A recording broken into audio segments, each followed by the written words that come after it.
Hello student, this is Vaishali Sharma और आज हम डिस्कस करेंगे जीन पियाजे का संज्ञानात्मक विकास का सिद्धांत। मोस्ट इम्पॉर्टेंट थ्योरी है, हर एक एग्जाम में इससे कोई ना कोई क्वेश्चन आता ही आता है। इवन सीटेट की बात करूं तो अप्रॉक्सिमेट 2 to 3 क्वेश्चन इस टॉपिक से आते हैं, इसलिए मोस्ट इम्पॉर्टेंट है। थोड़ा लॉन्ग थ्योरी थी तो इसको मैं 2 पार्ट्स में कवर करूंगी।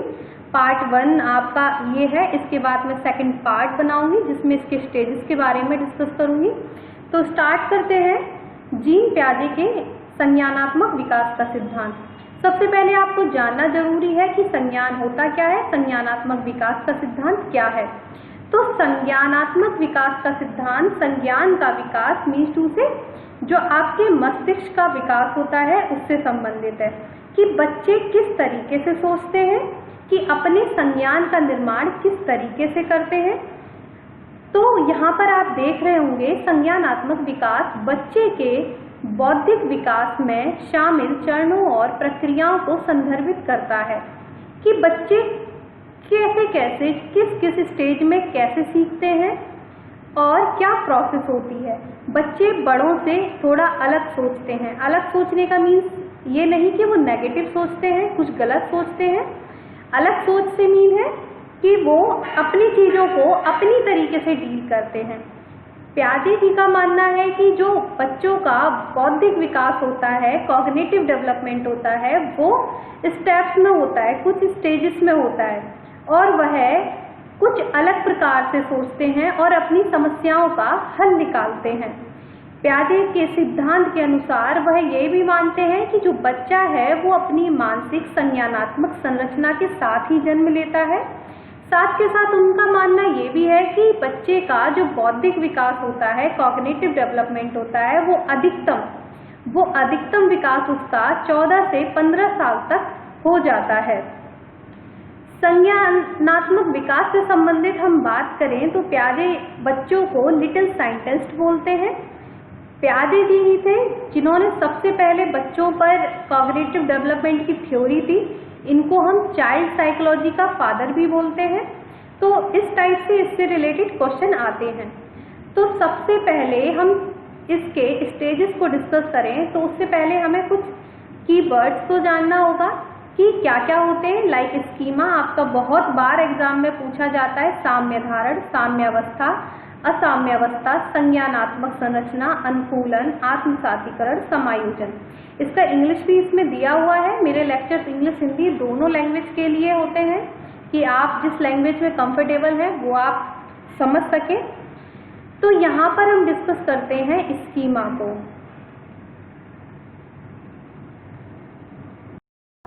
तो यहाँ पे हम स्कीमा को डिस्कस कर रहे थे कि मेंटल मॉडल्स होते हैं, मेंटल स्ट्रक्चर्स होते हैं। लाइक आपको किसी ने बोला ये कैट है तो आपने अपने माइंड में एक स्ट्रक्चर बना लिया कि हाँ ये कैट है। मान लो ये बच्चा है, इसने एक उड़ता हुआ पिजन देखा तो उसको पता चला ये पिजन है, तो हाँ ये पिजन है। सेम ये इसके हाथ में कोई चीज है जो जमीन पर मारने से आवाज कर रही है। तो ये क्या है, हमारे मेंटल मॉडल्स हैं कि हम दुनिया को किस तरीके से देखते हैं। अब मैं कहती हूँ कि आपके हाथ में पेन होगा, अगर आप नोट्स बना रहे हैं तो आपके हाथ में पेन है, आप उसके बारे में जानते हैं तो वो कहीं ना कहीं तो है ना, आपके माइंड में स्ट्रक्चर बना हुआ है कि हाँ जी ये पेन है। तो जो मेंटल मॉडल्स होते हैं, मेंटल स्ट्रक्चर्स होते हैं, वो क्या कहलाते हैं, हमारे स्कीमा। कि आपको किसी ने बोला ये पेन है तो हाँ जी ये पेन है, ये हमारे माइंड में फीट हो गया कि भाई ये पेन है। ये बुक है तो ये बुक है। तो इनमें कैटेगराइज जो हम बाद में करते हैं, पहले हमारे माइंड में एक स्कीमा क्रिएट होता है। तो आप ये देख रहे होंगे हमारे मेंटल मॉडल्स, मेंटल स्ट्रक्चर्स क्या कहलाते हैं, स्कीमा।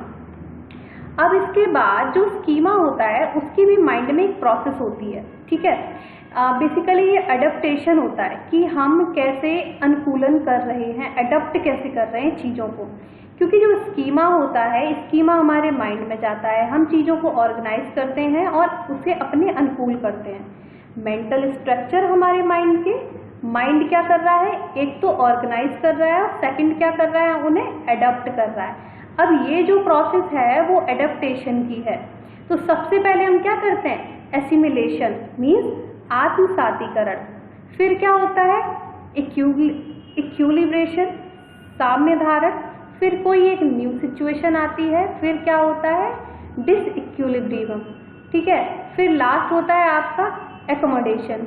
तो इस टाइप से आपकी ये सिचुएशन चलती हैं। अब आप सोचेंगे कैसे, कि अब मैं यहाँ पर एक एग्जांपल दे रही हूँ कि मान लीजिए आपके माइंड में स्कीमा है कि पेन एक हाथ में पकड़कर लिखा जाता है, वो पेन है।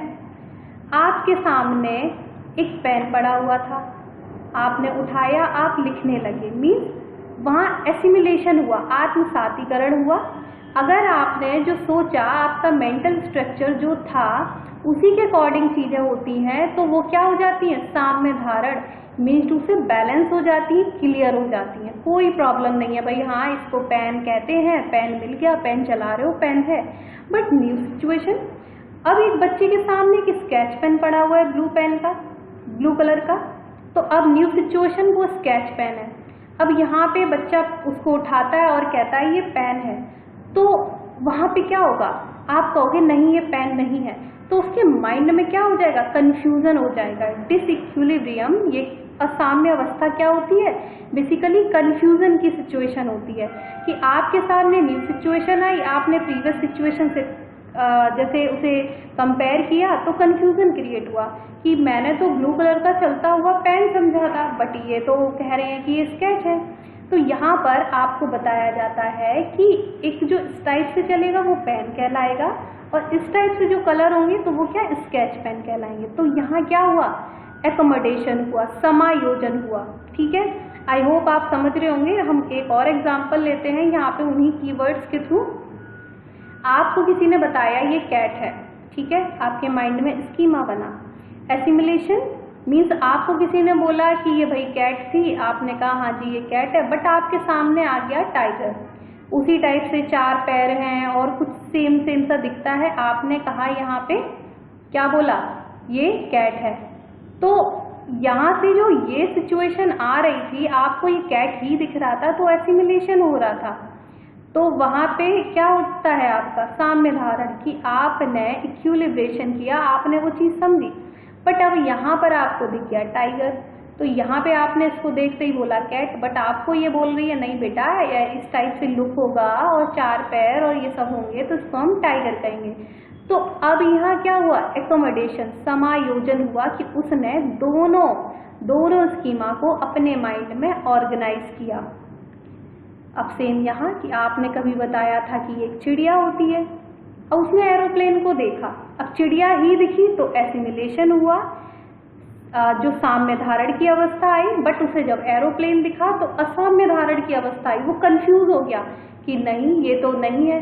फिर किसी ने बताया कि जो ऐसे उड़ता हुआ दिखेगा ये एरोप्लेन होगा, तो आपके माइंड में 2 मेंटल स्ट्रक्चर्स आए कि इस टाइप से होगी तो बर्ड कहलाएगी और इस टाइप से एरोप्लेन होगा तो क्या कहलाएगा, एरोप्लेन कहलाएगा। तो यहाँ पे क्या हुआ, एकोमोडेशन, ठीक है।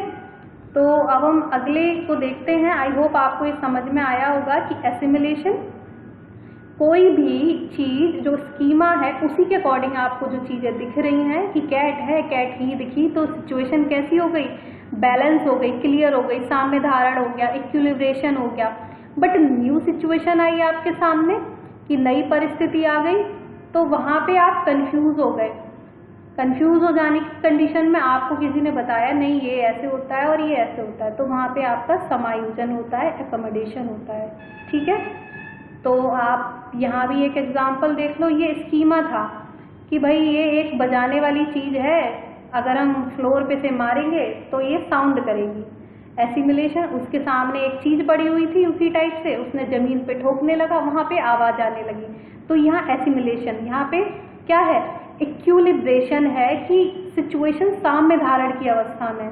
बट यहाँ उसके हाथ में अगली बार पड़ गया एग, और एग को उसने ज़मीन पे बजाया, वो तो भाई फूट गया, बिखर गया। तो यहाँ पे क्या हुआ, कंफ्यूजन की सिचुएशन आई। फिर उसको समझाया या उसने खुद ही समझा कि कुछ चीज़ें होंगी जो बजाई जा सकती हैं, सॉलिड होंगी, और कुछ है नहीं कर सकते, वो टूट जाएंगी। तो यहाँ पे एकोमोडेशन की सिचुएशन आई, मीन्स टू से समायोजन किया उसने, दोनों चीज़ों को समझा। अब साम्य धारण की स्थिति आप समझ चुके होंगे, वो क्या होगी, डिसइक्विलिब्रेशन से डिसइक्विलिब्रियम से इक्विलिब्रियम तक। मीन्स कि आप जो देख रहे हैं वो कंफ्यूजन से क्लियर बैलेंस सिचुएशन की साइड जा रही है। अब यहाँ पे देखते हैं कॉग्निटिव स्ट्रक्चर जो होंगे वो कैसे होंगे। जो माइंड का स्कीमा है, एक तो ऑर्गेनाइज होगा और एक एडेप्टेशन की सिचुएशन आएगी, ठीक है, अनुकूलन की स्थिति आएगी। एडेप्टेशन को अनुकूलन कहेंगे, ऑर्गेनाइजेशन को व्यवस्थीकरण कहेंगे, व्यवस्थित चीजें। कि आपने कुछ भी चीज देखी समझी, फिर उसको क्या करते हो, ऑर्गेनाइज करते हो और अडेप्ट करते हो। एडेप्टेशन की भी कंडीशन में दो सिचुएशन आएंगी, एसिमिलेशन और एकोमोडेशन। कि चीजें उसी तरीके से दिखेंगी फिर तो एसिमिलेशन है, बट चीजें अलग तरीके से होंगी और अपने माइंड के स्कीमा को आप मॉडिफाई करेंगे, समायोजित करेंगे, तो वो क्या हो जाएगा, एकोमोडेशन।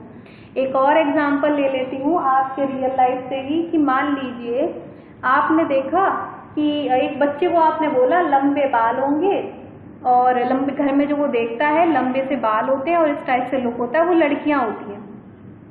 चीज़ों को वो बच्चा ऑर्गेनाइज कर रहा है माइंड में कि हाँ भाई ऐसे तो होंगे। एडेप्टेशन की सिचुएशन कब आएगी, जब उसे उसी टाइप की लड़की दिखी और उसने क्या बोला, ये लड़की है, वो क्या हो गई सिचुएशन, एसिमिलेशन।